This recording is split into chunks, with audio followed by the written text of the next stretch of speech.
What's going on, you guys? My name is Ian Richardson, and in this video I'm going to be talking about 8 personal finance skills that you can learn, adopt, and master going into 2021. But first, I know what you're thinking. Ian, what do you have around your neck and why are you moving so stiff? Looks like you Must have a rod up your pooper. No, not quite. In all seriousness, I actually fell on my head over the weekend while I was ice skating, so I do think I might have a minor concussion. I have some pain in my neck, so I'm actually icing that right now and hopefully getting the swelling down. And this is particularly embarrassing for me because I actually went to university up in Canada, so I'm sure all my Canadian friends right now are laughing at me because I never really learned how to ice skate. Anyways, it is that time of year again, the time of year where pretty much every financial news or blog website puts out an article about how the new year, new me mindset can be related to personal finance. So what do we got so far? We got 15 best money goals for 2021 and how to achieve them, 3 money experts, top financial goals for 2021, 18 financial goals you should absolutely have in 2021, the 10 financial goals you should have for 2021, 5 financial goals to start in 2021. And the list goes on. And frankly, these articles have some good advice, but they also have the same advice every single year. And what's interesting to me about personal finance is that when you really boil it down, it's pretty simple. You want to reduce your debt, you want to increase your assets, you want to try to spend less than you earn, and you want to own some things that grow in value over time. So then why is it so hard to implement? Well, humans are emotional, as we know. And these articles are often giving you a logical perspective to fight your emotionally driven personal finance habits. So let me give you a metaphor of what this is like. Let's imagine you have a friend, and we'll call her Karen. Are you filming me? Okay, Karen. And Karen is super into this one guy. Well, at one point, Karen finally introduces you and your friend group to this guy. And the consensus among your friends, well, is that he stinks. They have super different interests, he's controlling, he flirts with other girls right in front of her, and the list goes on. So the friends do, well, like most other friends would try to do, and they go to Karen and they make this logical argument. Karen, I'm not so sure about Dave. I mean, he seems super nice, but he's a little controlling, and he doesn't even seem that into you, and I just don't know how to say it, Karen. He stinks. He's just not right for you. The fact that her friends don't like him makes Karen feel self-conscious and anxious and even shameful about her relationship, which causes her to want to spend less time with her friends. And so one day they break up and she kind of sees the situation clearly and says, I should have listened to you. And this is exactly, well, not quite exactly, but similar to what these articles are doing.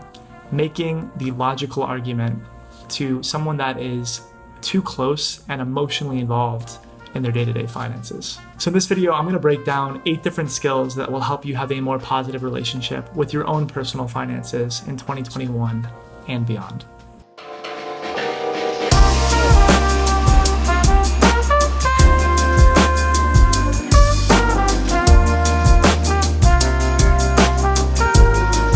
So first things first, take a moment every once in a while to reflect on where you are in your own financial journey. It's going to be different from everybody else in your life, and that's okay. For example, are you somebody that has $200,000 of student debt, you're right out of school, and you're looking for your first job? Maybe that's not you. Maybe you're 28 years old, you have $10,000 invested, a couple $100s in savings, and you're living in Austin, Texas. Maybe you're 43 years old, you have 3 kids, and between you and your partner, you have an emergency fund. Or maybe, just maybe, your name is Austin Russell, you're 25 years old, you're the CEO and founder of a company called Luminar, you're worth $3.6 billion after your company went public through a SPAC back in December, and you are a visionary leader that is basically trudging the way forward for LiDAR technology on the brink of an ever-growing autonomous vehicle industry, which you can disrupt yourself. And in that case, Austin, I don't know why you're watching this video, dude. No, Austin. And of course I'm joking about Austin, right? But hopefully you get my point. Where you are on that journey is going to be different from everyone else in your life. And it's important to realize for yourself where you are on that journey because it changes your immediate priority. And don't worry about your friends, Charles or whoever who invested in Tesla last year and made 1,000%. Charles, I get it. I don't care, okay? Learn from the past, don't dwell on it. If you've made bad financial decisions in the past, there's nothing you can do to change them now. What you can do now is to set your course today. Put a few financial goals out there for yourself, and every once in a while, take a step back, reflect on the progress that you've made, and make sure you're still heading on that right course. And I promise you, you will get there. Number 2, track your spending and your net worth. Now, back when I graduated college, I used to think that this was something you needed to do manually. I used to download my bank statements, my credit card statements, and I would go through, categorize these in a spreadsheet, and try to put a pie chart together to try to understand how I was spending my money. And the truth is, that was the stupidest, biggest waste of my own time I could have ever done. And soon after, I found something called Personal Capital. Personal Capital is basically a site that has free tools for you to be able to budget, track your net worth, track how you're spending money, track your cash flow, and all of these types of things automatically for you, connecting all of your accounts to it so that it has it. It doesn't share any of your data, and it is important in helping you create transparency in the way that you spend your money, and so that you can make good decisions going forward. I've left a link below for a referral bonus to Personal Capital. It'll give you $20. It also gives me $20, and I hopefully will help you guys. So number 3, once you have tracked your spending, now you can analyze it and understand what drives your spending habits. But before we talk about that, let's take a step back and understand what drives habits in general. So there's a great book out there by Charles Duhigg called The Power of Habit. And in The Power of Habit, he breaks down a habit into really 3 stages. There's the cue, there's the routine, and then there's the reward. And in those 3 stages, he breaks even the cues down into a few different categories. And those include emotions, time, location, other people, and a preceding action. And the idea is these things can be the cue to start you down this habit, this habitual routine type behavior that ends up happening without your brain even coming into play. Let's put this now back into the context of personal finance. Maybe in the past year you experienced an emotional loss or several in a row that made you want to buy something or treat yourself to distract yourself from that. And over time, that emotional loss or that feeling of loss or trauma, it had the same reaction. You wanted to go out and maybe spend money on clothes. Or maybe there's a global pandemic going on and you wanted to spend money because of the stress and trauma associated with that. But thankfully that's not happening, right? Right?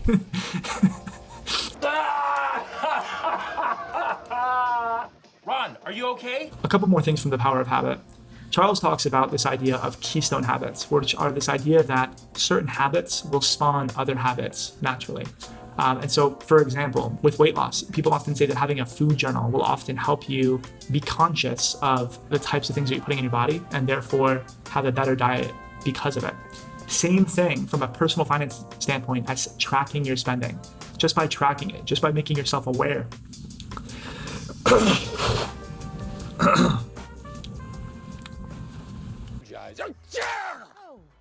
Oh, wow. Did you see that? Right on the lens.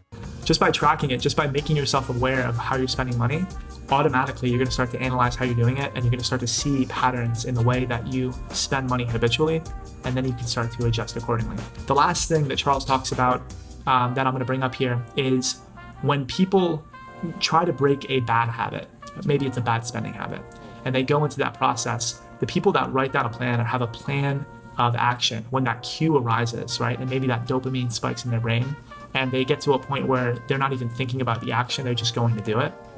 That plan is so important. So for example, we'll go back to the emotional cue of spending money. Let's imagine a different trauma comes up that puts you in a place where you want to go spend money to make yourself feel better in the short term.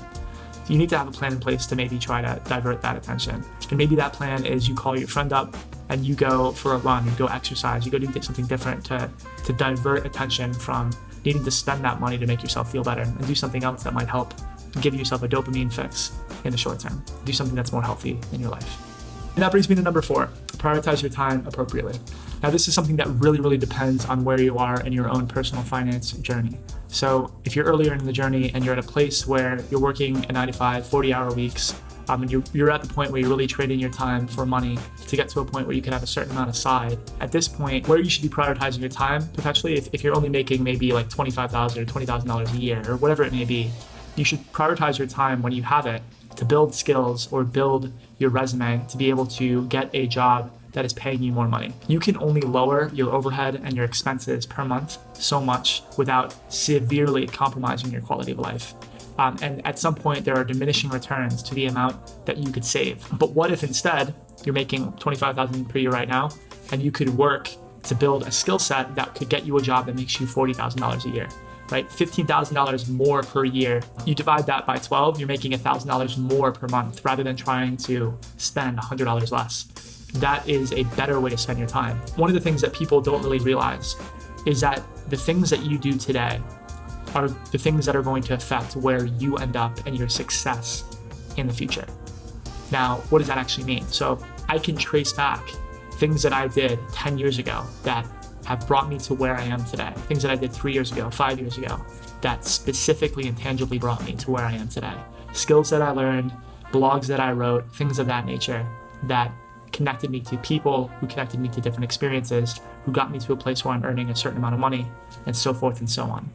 So think about that when you're planning your time today. How many skills can I build that will make me a more valuable asset to an organization and quickly take me from a 9-to-5 job that's paying me minimum wage to a maybe 9-to-5 job that's paying me a decent wage, to a salary job that's paying me a good amount of money, to maybe a commission-led job or an equity-led job that is paying me based off of the outcomes that I produce. That's the kind of progression you want to be able to make in a short period of time, and the way you do it is by building a number of skills. And I'll focus more on this channel on those types of things you can build for your skills and your career development in the future. Comment below if that's something that you're interested in. Number 5, learn to negotiate and do it well. Negotiations are things that you will encounter in so many different facets of your life, both personal and professional. And I'll give you a few examples. Interviews are a negotiation. You are negotiating your employment at a company based off of your own experience, what they're looking for, and finding that middle ground where you are a good fit for that. Salary, negotiating your salary, how much you get paid. That is a huge part of your own personal finance. One of the big pieces of the pie of how you do your personal finance, which we spoke about earlier, is how much income do you have versus your spending. And so salary is a big important part of that. In addition to that, every purchase that you make, every sale that you make, of maybe something that you sell secondhand, or purchases that you make for furniture in your house or food or whatever it is, can often be a negotiation. So taking a step back, how can you learn to be a better negotiator? Often the advice that you get on negotiations is wrong.